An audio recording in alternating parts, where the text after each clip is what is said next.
దేవుని పిలుపు ఉందని నీవు మరువకు.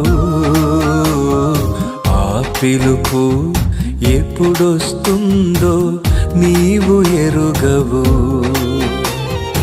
దేవుని పిలుపు ఉందని నీవు మరువకు.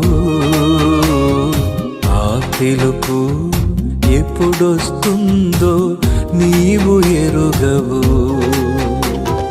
ప్రతి ఒక్కరికి పంపుతాడు ఆహ్వానము, అందుకొనుటకు ఎదురు చూడాలి అందరము. ప్రతి ఒక్కరికి పంపుతాడు ఆహ్వానము,